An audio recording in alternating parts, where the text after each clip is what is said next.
लगता है रूस यूक्रेन जंग को अब यूरोप किसी भी कीमत पर नहीं रुकने देगा। लंदन में 20 यूरोपीय देशों की मीटिंग में मौजूद राष्ट्रपति ज़ेलेंस्की ने दावा किया है कि अगर पूरा यूरोप मिलकर उन्हें लंबी दूरी की मिसाइलें दे दे तो वो रूस को घुटनों पर ला देंगे। इस वक्त पुतिन के खिलाफ लंदन युद्ध शुरू हो चुका है और ऐसे में अगर रूस ने परमाणु जंग शुरू की तो कम से कम यूरोप के 20 देश तबाह हो जाएंगे। देखिए रिपोर्ट।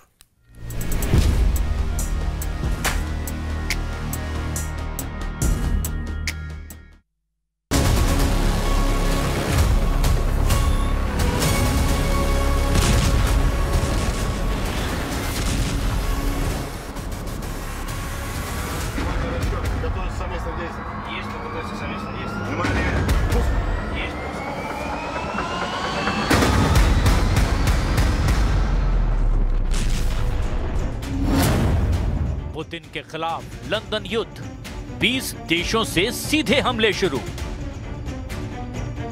रूस यूक्रेन जंग को लगभग 4.5 साल होने जा रहे हैं, लेकिन पहली बार ऐसा हो रहा है कि अमेरिका को दरकिनार करते हुए यूरोप के 20 देशों ने रूस पर सीधे हमले करने की ठान ली है।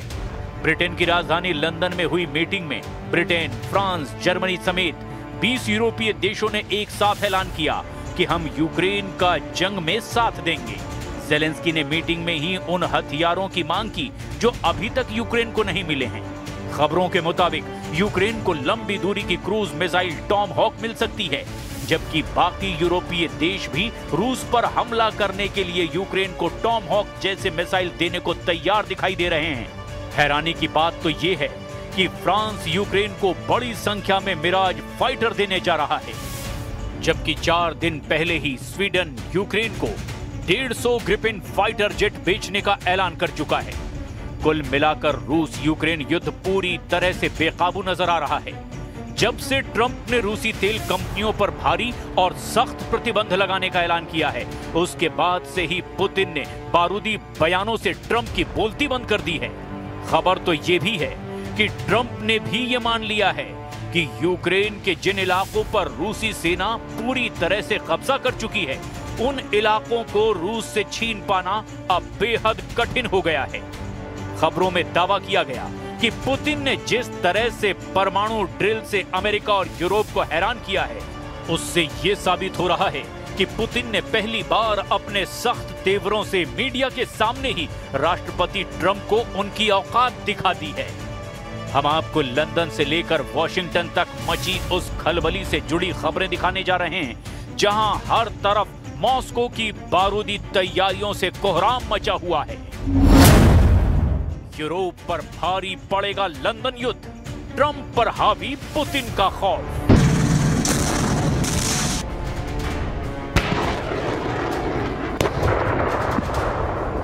जिस वक्त लंदन में 20 यूरोपीय देशों के नेताओं के साथ Zelensky collision of the willing की मीटिंग कर रहे थे, ठीक उसी वक्त यूक्रेन के कम से कम 18 इलाकों पर रूस बेहद तूफानी हमले कर रहा था।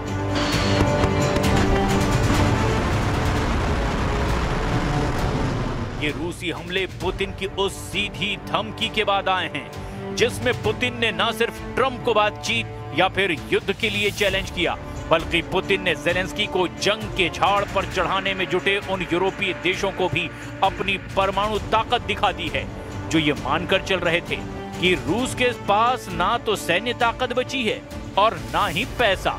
हम सबसे पहले आपको ये भी बता दें कि रूस के खिलाफ अभी तक अमेरिका मोर्चा खोले हुए है, लेकिन अमेरिका के साथ लंदन से पुतिन के रूस को तबाह करने की कस्में खाई जा रही है। जरा इन तस्वीरों को देखिए।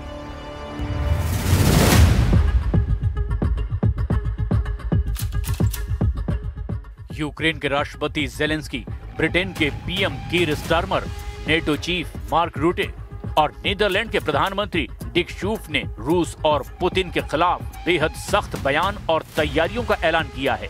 तस्वीरों में साफ देखा जा सकता है कि लंदन में हो रही 20 यूरोपीय देशों की meeting collision of the willing में बीच में ही ब्रिटेन के प्रधानमंत्री कीर स्टारमर बैठे हैं, जिनके दाहिने हाथ की तरफ राष्ट्रपति ज़ेलेंस्की बैठे दिखाई दिए, जबकि बाएं हाथ की तरफ नेटो चीफ मार्क रूटे बैठे हुए हैं।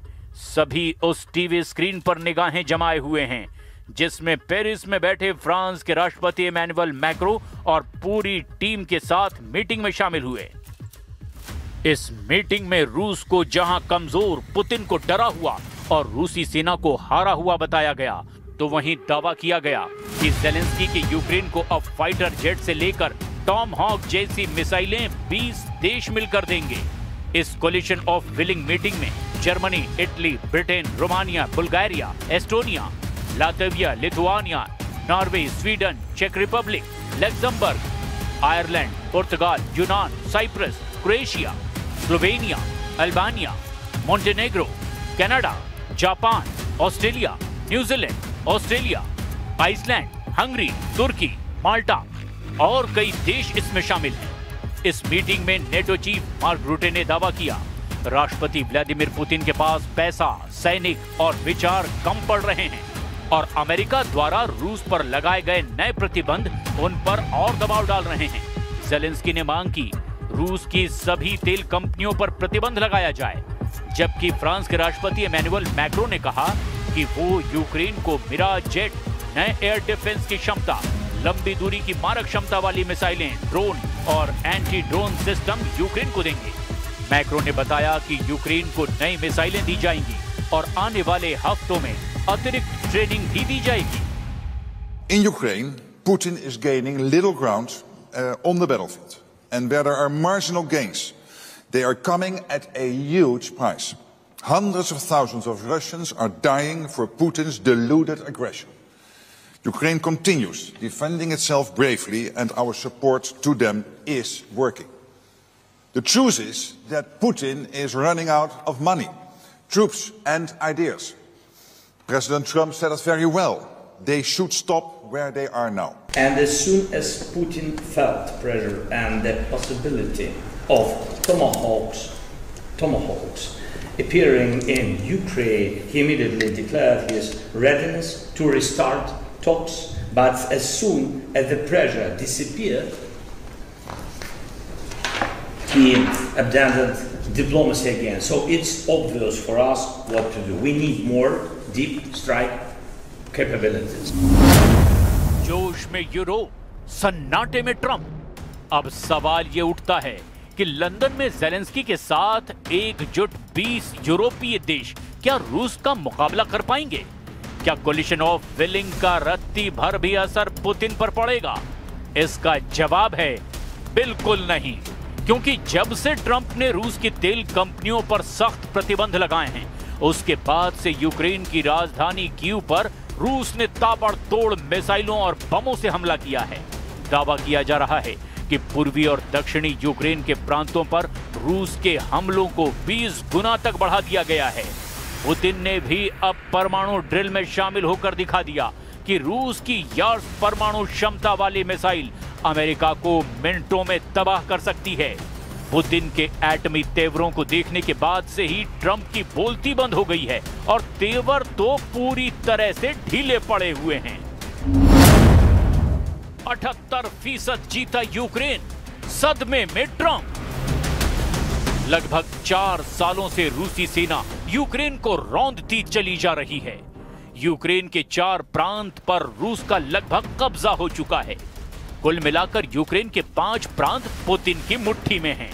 लेकिन हैरानी की बात तो ये है कि ट्रंप को अमेरिका का राष्ट्रपति बने हुए 9 महीने से ज्यादा वक्त हो चुका है, लेकिन अभी तक ट्रंप पुतिन से यूक्रेन की 1 इंच जमीन भी नहीं छुड़वा पाए हैं। हैरानी की बात तो ये भी है कि ये हाल तब है जब यूक्रेन को 41 देशों से सीधी सैन्य सहायता और मदद मिल रही है। इसके बावजूद नेटो और अमेरिका मिलकर भी रूस को सीज फायर के लिए मजबूर नहीं कर पाए हैं, जिससे ट्रंप ने रूस पर सख्त प्रतिबंध लगाए। जब से ट्रंप ने रूस पर सख्त प्रतिबंध लगाए हैं, उसके बाद से हालात तो और ज्यादा खराब हो गए हैं। पुतिन ने परमाणु धमकी दी और ट्रंप को जब से सीधा चैलेंज किया है, उसके बाद से भी ट्रंप बयान देने लगे कि रूस से यूक्रेन की जमीन को वापस लेना लगभग नामुमकिन है। ट्रंप ने नया प्रस्ताव दिया कि जहां अभी लड़ाई चल रही है वहीं रुक जाए। खबरों के मुताबिक ट्रंप ने ज़ेलेंस्की से डॉनबास छोड़ने की अपील की और ट्रंप ने यह भी माना कि डॉनबास का 78% हिस्सा रूस के कब्जे में आ चुका है। हम आपको ये भी बता दें कि डोनेट्स्क और लुहांस्क को सामूहिक रूप से डॉनबास कहा जाता है, जहां सबसे ज्यादा युद्ध हो रहे हैं। रूस पूरे लुहांस्क और डोनेट्स्क के ज्यादातर हिस्सों पर कब्जा कर चुका है, जिसमें स्लोवियास्क और क्रामाटोर्स्क शहरों के आसपास के क्षेत्र भी शामिल हैं। खेरसोन और जापोरेजिया के लगभग 75% हिस्से पर भी रूस का नियंत्रण हो चुका है। We never discussed it. We think that what they should do is just stop at the lines where they are, the battle lines. You have a battle line right now. The rest is very tough to negotiate. If you're going to say you take this, we take that, there's so many different permutations. So what I say is they should stop right now at the battle lines. Go home, stop killing people, and be done. What do you think should happen with the Donbas region then? Let it be cut the way it is. It's cut up right now. I think 78% of the land is already taken by Russia. You leave it the way it is right now. They can negotiate something later on down the line. But I said cut and stop at the battle line. Go home. Stop fighting. Stop killing people.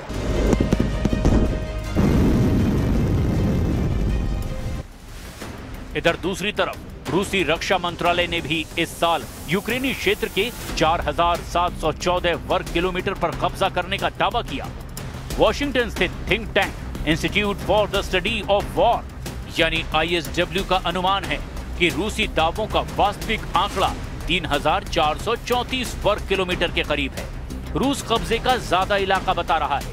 खबर है कि 25 से 29 सितंबर के बीच रूसी सेनाओं ने निप्रोपेट्रोव्स्क में कलिनोवस्काय और एस्टेपोवाय और डोनेस्क में डिरिलोवो, मेस्कॉय, सेंड्रीगोलोवो और किरोवस्क पर कब्जा करने का दावा किया।